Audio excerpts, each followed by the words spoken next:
Hey, Bill. How are you doing? I'm good. Welcome to Lone Wolf Martial Arts. My pleasure. Thank you very much. Richard, thank you very much for having me, sir. Absolute pleasure. I'm having a blast of work. People are fantastic. Oh, tell me, what was your first impression of coming into our dojo? Well, the dojo is beautiful. Climbing upstairs. It's funny, in the United States, very few schools are upstairs. They want them street level. They don't want them downstairs or upstairs. People are very lazy in the United States. So they want to walk in, storefront property. But this is absolutely gorgeous. This is beautiful. Thank you so much. You're quite welcome. This is great. I'm going to have a blast. So, Sensei Rich and I, we know what you're famous for. But there may be some people, maybe the younger generation, who may not know you. Can you give a little introduction about yourself? I like to kick people. Oh. We all do. I like to kick people a lot. How did you get into martial arts then, and what age? Well, if you look at it from the very get-go, I was a wrestler in high school and college. Ooh. So I started wrestling. How old were you then? About 12. You know, back then, there was no kids in martial arts. Yeah. It was all adults. So I was a wrestler in high school and college, 1957. But anyway, when I was in high school, I played sports. I played basketball. I played football. But everybody else grew, and I didn't. So I'm a freshman in high school, and I weighed 89 pounds, which is 6 stone, 7 stone. So I'm going, oh, well, so much for football, because these guys are big, strong guys. So I was the long snapper on the freshman football team. I'd send the ball back to the punter or the place kicker, and get creamed every time I snapped because I kept my head down.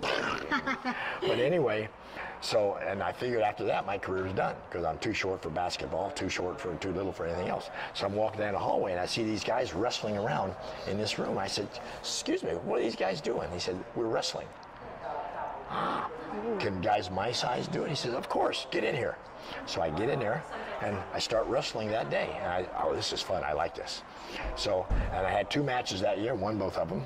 And then I grew up, as I grew, I got really heavy. I got all the way up to 112 pounds, which is now another stone. But anyway, when I graduated high school, a friend of mine talked me into joining the service, joined the United States Air Force. So I'm in the Air Force, I get to my permanent station, and I said, well, in the service, if you've ever known anybody in the service, there's basically 2 things to do when you're off work. Go out and get drunk with your buddies, or find something to do. Yeah, sure. Well, number one, I don't drink.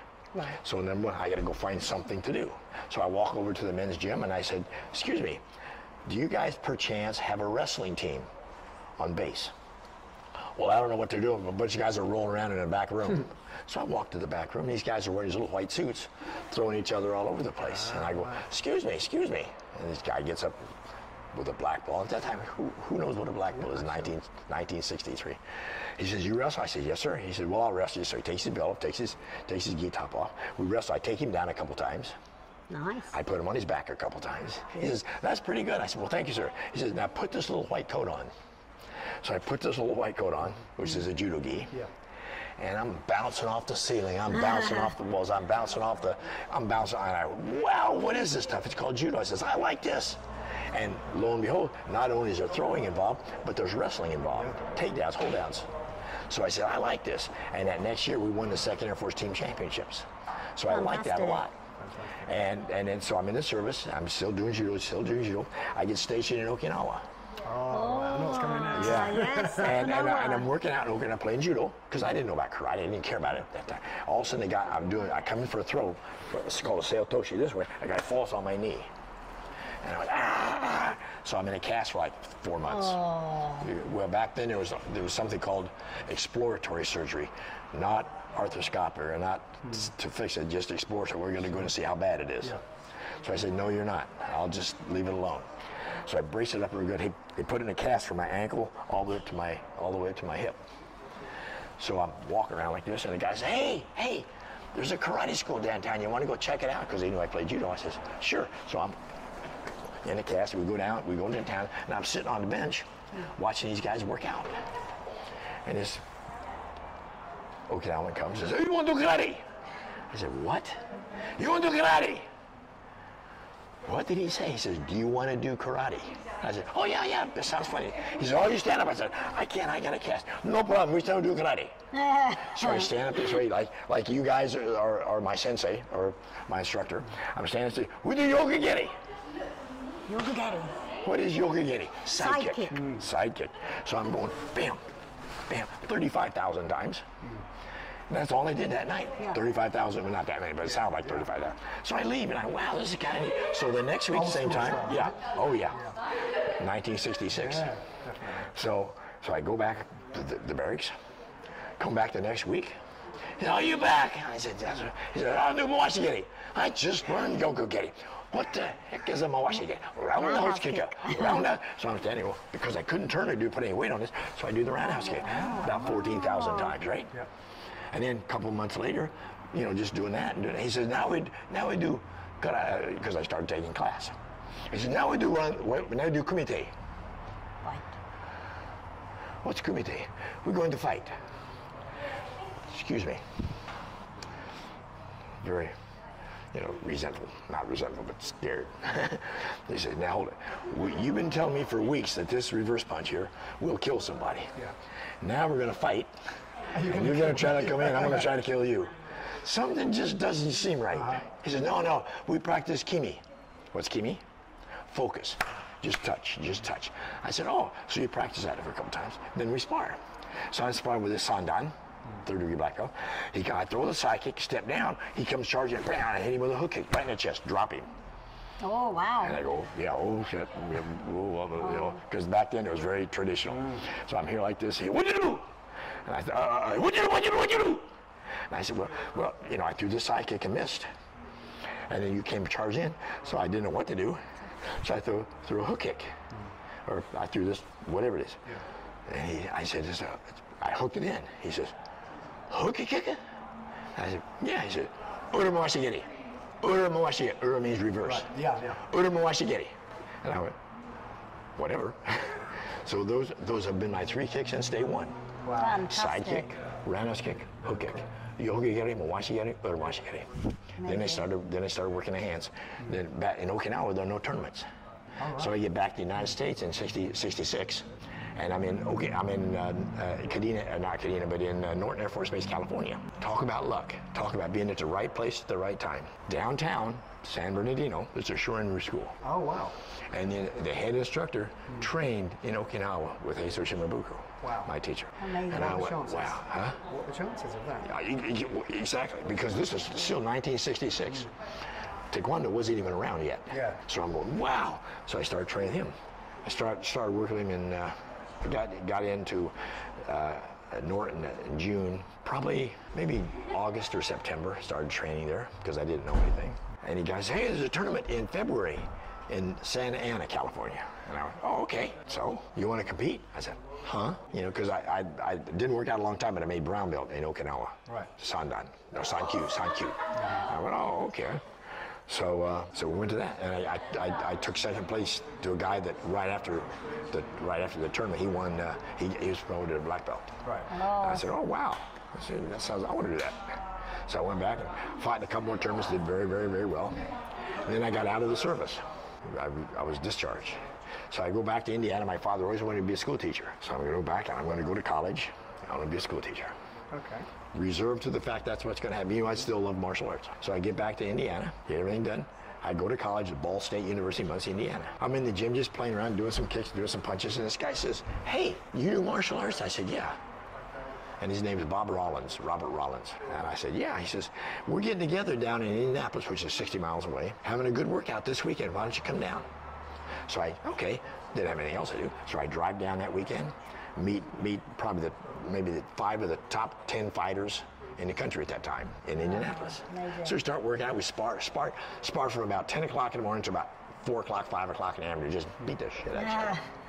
And had an absolute blast. Oh yeah, I had a blast. Yeah. And made friends with a guy named Glenn Keeney, who had a school, Goju-Ryu School, 18 miles from where I'm going to college. So every night I would drive that 18 miles over and train with him, work out with him. Fantastic. I was still showing you, but we'd spar. Yeah. Didn't do any technique, didn't do anything other than spar. And won the nationals that next year, then won the nationals next 3 years in a row. And then in 1974, some guy says, we're going to do kickboxing. I say, well, you guys have fun. You know, I don't want to do kickboxing because right now I can throw a punch or a kick, think I could kill you. I don't have to prove it. Yeah. But they kept talking and kept talking and kept talking and kept, you know, said, you're going to do it? Yeah, okay, I'll try it. And I loved it. I loved it. I found I can hit somebody Really? and mean it. You loved it? Yeah. And never look back. Never looked back. But still used to love to spar. Yeah, cool. But you know, the kickboxing is like, and the funny thing is, when we first started, it was called full contact karate because we didn't know. We didn't know that those gloves don't do anything. Yeah. Cause absolutely nothing at all. Yeah. You don't have the shuto strike. You don't have haito strike. Nope. You don't have the different back. The back fist is basically null and void. It goes smack, but it doesn't hurt anybody because there's too much padding. Yeah. And the same thing with the boxing gloves. We started using 10-ounce boxing gloves. So we found out, well, that doesn't work. Yeah. So we said, well, hell, Joe Lewis, my friend, says, well, I'm boxing. I don't know what you guys. So we all got into boxing. Found out. Think about this. You know, martial arts, Korean system, ITA, right? Yeah. Okay. Think of this. How many punches do you have in the ITA system? Several, right? Several. Well, but a bunch. I mean, open hand, closed hand, all this kind of stuff. Sure. In your forms and so on, right? In all of boxing, there's 4. Yep. The jab, the cross, the hook, and the uppercut. That's all there is. Yeah. Yep. And to be a world champion in boxing, all you gotta do is throw one at the right place at the right time at the right person. Yeah. Joe Frazier. Yeah. Definitely. Left hook. Hit you with a left hook, you take a nap. Yep. Really. So you go, wow, okay, I like that. And like we're going to work tonight, the jab and the hook. Yeah. With the front hand, with your forward hand. Yeah. So there you'll be able to, and it didn't have to be fast or strong, just create the opening. Yeah. Because then we work kicking techniques with it. And since we're sideways, because I had myself sideways to start with, I still have to protect this knee. Yeah, of course, yeah. Because I read somewhere once that everyone wondered how your style came, and it was purely because you protected. Purely because of my dad, yeah. Yeah, and so you moved into that way. People say, well, what would happen if you hadn't hurt your knee? If I hadn't hurt my knee, I'd been playing judo. Yeah. I would have never got into karate. Wow, amazing. Isn't it wild? And you know, the thing is, I've done several talks to this in the States. Choices. You know how we're given choices? You know, I don't know if you're religious or not, but God has given us choices. And it's the choice you make throughout your entire life that reflects on your entire life, right? Yeah. When you guys got married, when you just have babies, when you decide to have this, well, luckily for me, That's where. yeah, I know. That's right there. Luckily for me, the choices I made as far as my life goes have been the right ones. Yeah. You know, when you know the judo's done, or I started to play judo because there was nothing else. I got from judo to Armenia to karate, from karate to San Bernardino, still doing the karate, same system. And you know, the funny thing is a story. 1972. I'm invited to a martial arts tournament, karate taekwondo tournament in Memphis, Tennessee. So I said, I'll come. I'm national champion at the time. So I win my series. There's 4 of us in the finals. Myself, Mike Warren, Albert Cheeks, and a guy named George Reynolds. Those 3 guys are Korean system. I'm the only one in a black uniform in the Shorin-ryu system. Yep. And all 4 of us are there out there, and I'm going, uh-oh. Something doesn't seem kosher because all the judges are Korean. So my first match is with Mike Warren. So we're here and I step in and I hit him with a hook kick. Bam, hit him right in the face with a hook kick. All the flags go up in the whole place. That was crazy. The head referee comes up and says, that's all right. No kick to back of head. I said, look, he's rubbing his face. He's not rubbing the back of his head. Yeah. So he walks up to one of the judges. Down comes the flag. Down. What the hell is it? They call the point. But no kicking there. They knew that before you called that. I said, well, I'll just do it again. So I step in and he jumps up and throws a punch. I lean back. Punch hits me in the arm. He falls down. No flags, nothing. Judge walks up to one of the, up comes a flag. Up comes a flag. 1, 2, 3, point. I said, whoa. No call, nobody called the point till you got up there. So I said, I'm going to come. I get beat time. Now all this took maybe 30 seconds. I said, excuse me, it's a 2-minute round. 2 techniques have been thrown. The entire match is running time. Running time for win yesterday. So I said, take the system and, I got the only time I've ever been upset. Yeah. So I walked out. He said, Mr. Wallace. It's okay. Double elimination. So you beat the other 2 guys, you come back and fight Mike again. So it didn't say Mr. Warren, he said Mike. I said, I think it's kind of set up for him to win. You think? So I just creamed the other two guys. I'm going to beat the hell out of them. So I come back and I said, now I get to fight Mike, right? Wow, Mr. Wallace. See, he's Mike, I'm Mr. Wallace. So, anyway, he says, Mike not lose at all. You only lose one match. Mike go down champion, you first place. You told me I get to fight him again.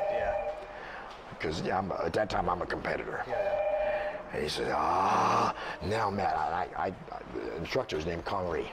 So I yell and scream. I said, take this and I storm off. And now, that afternoon, there's a break between competition, right? So a friend of mine takes me out to Memphis State University. Now think about this. I'm walking around Memphis State University, the men's gym, the physical education complex. What chairman of the department, this is the chairman of the department, is working Saturday afternoon at 5 o'clock in his office? I wouldn't have thought any would. No, I agree with you 100%. We're in there, and he's working. And he comes out here, because Jim Locker knew him. He comes out here, introduces himself. I said, oh, so I'm sure I'm coming with the graduates. He says, oh, you do martial arts? I said, yeah, I was national champion the last couple of years. I said, oh, when do you graduate from college? I said, I graduate this May. Yeah. And he says, oh, what are you doing next year? I said, no plans. He said, maybe you could come down here and do your graduate work, get your master's degree, and you could teach here. You could set up the program. Okay, no problem. Yeah, I don't know. I'm just thinking about the tournament that night. So I fill out the application, not thinking anything about it. Give it back to him, go back to the tournament. This stuff happens. I'm mad, so I leave. I get a letter that next Tuesday. I've been accepted as a graduate assistant at Memphis State University. So I'm married at the time. And I went, oh, God. Well, I'm going to go from Indiana, from Ball State in Muncie, Indiana, down to Memphis, Tennessee, and move down there. And I go, oh, God. And now, so we moved down there. A friend of mine says, I got a karate school. You can teach at the karate school. I said, fine. The karate school has 18 members on the books, but none of them show up. Oh, he just started the thing, but one person showed up. And I went, uh-oh. How am I going to live on $150 a month? Because the rent for the apartment was $250. Right. Oh, wow. I'm going, uh-oh. So I'm going, this is important. I think I'll swallow my pride, because right down the road was Connery's karate school. Right. So he's like, come in. Oh, Mr. Wallace, how you doing? So he shakes my hand, all this stuff. I said, Master E, I just want to apologize. Oh, wow. Why you apologize? I said, because I wanted to win your tournament so bad that I just was so upset when I lost to Mike. I didn't say cheat, I said lost. He said, oh, no problem. Why are you in Memphis? I said, well, I just took a graduate assistantship at Memphis State University. I'm going to set up the martial arts program, judo, karate, and so forth. He says, oh, Mr. Wallace, how much you charge me teach my people how to fight? When did you teach these guys to fight? What? How much you charge me, you teach my people how to fight? Wow. And I went, then he said, listen to this. This is 1972. He says, I pay you $750 under the table, no tax, per month, teach my people how to fight. Now, $750 plus the $150 is $900 a month. In 1972, That sounds like really good. $900 is clear is very good money. Wow. So I said, oh, okay. I did. Then I'm teaching I'm changing all the shorin stuff to Taekwondo, Pasu Taekwondo. And then that next February, they're having a big tournament that I was defending champion at in Dallas, Texas, called the U.S. Championships. So I go and I fight a guy named Skipper Mullins. At that time, it was between Skipper and I who had the best kicking techniques. So I go to the tournament and I won. I won the tournament. How could you ask Bill that question? Yeah, Why would I? no. Just checking. But so I win. But I win the tournament. So I come back to continue teaching. All of a sudden, Monday night there's some commotion out in the foyer, the front of the school. In walks Elvis Presley with his little entourage. Oh, how was that? He was at the tournament. No, I know, but he was at the tournament. Did you know him then? No, not famous at all. He was famous. I wasn't. I was famous, but not didn't know to him. him? No. My dad's a massive Elvis fan, Okay. and he wanted to ask you a question. He wanted to know, at his prime, what was Elvis's fitness level like? Great. He was superb. Yeah. He didn't have the time to train as hard as you and I might train. Sure.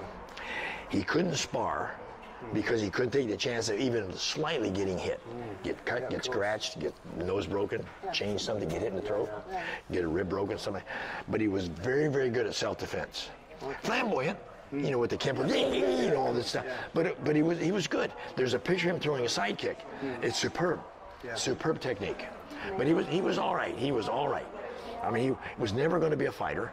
But if you notice, in the movies, he did a lot of karate in his movies. Yeah.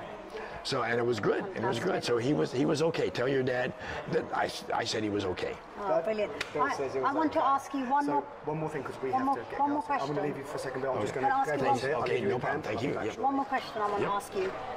Do you think, because when we talk about martial arts for children, a lot of parents say, oh, you know, it's quite aggressive sport, you know, I don't want my kid fighting. What do you think of that, Bill? Listen, Yeah, if tell you me. and I are friends, Yes, and I know that I can kick your ass, of course you can. and you know that if I do fight you, Yeah. it's going to be a good fight. It'll be a quick fight. No. But I might get hurt just as easy as you might get hurt, right? Why would we fight? If there's a chance that I might get hurt as we're picking a fight, or that we're fighting, why would I pick the fight? The thing with the bully is, you're picking on me because you know that I'm not going to fight back. Yes. Think about it. You Yes. know for a fact that I won't fight back. Yes. All I got to do one time is bam, nail you in the popper. That right there. Even if it doesn't hurt, you're gonna. You might kick my butt, but you're not gonna pick on me anymore because I fought back. Bullies go against people that don't fight back. So you why recommend they're- martial arts for young 100%. children? If nothing, it calms you down, it gives you confidence, and gives you something that you can do absolutely forever. Golf, can't do it forever. Why not? Because you get so old, pretty soon you can't swing. So you go putt-putt. So maybe, Baseball, you play baseball for so long, and then you have to retire because you can't swing. Boxing, you go out there and get the shit, you know, you talk funny, your hair's scarred, so you can't do that very much longer. But martial arts, you can do forever. Why? Because there's forms, there's kata forms, hyungs. So you can practice these. Maybe the side kick is to there, but you can still do it. so you adapt. Yeah, you can. I'll show you guys how to beat on the bags tonight in the boxing aspect. To where at 90, I'm 77 years old, and I feel absolutely fantastic. Amazing. So and the great thing about it, martial arts is, to me, it's still fun. Yeah, fantastic. 'Cause I love Tell kicking me, people. do you think, last question, do you think that parents are getting too soft nowadays? There was a big debate a few days ago on social media saying, what did it say? It said, soft parents equal soft kids. Tell me. Yeah. What happens is, a lot of times, parents can't handle the kids. Right, okay. So they send them to a martial arts school Right. to where Richard becomes dad. Right. And you become mom. Yes. So they expect you to discipline them. Yes. But the trouble is, they're disciplined greatly when they're here in dojang. But then they go home, mom won't discipline them. Won't say, "We'll go clip back." You know, you're not going to karate tonight because your room's not clean. Go clean your room up. Yes. Yeah. Well, no, okay, because they just want to get them out there. And the father also says, "Hey, we're going to get him out of class. We're teach him how to do all this stuff." And pretty soon, the son says, "Well, I don't need your shit, Dad," because they feel that he whipped their father. Yeah. And the worst thing about it is the kids become sometimes aggressive, but that's what the instructor or the other students in class to say, "Oh no," because there's always somebody out there that can kick your butt. Yes. Fantastic. No matter how good I was at the time, I knew there was somebody out there that could take me. Awesome. Fantastic. Well, we shall continue We will. later. We Is that will. okay?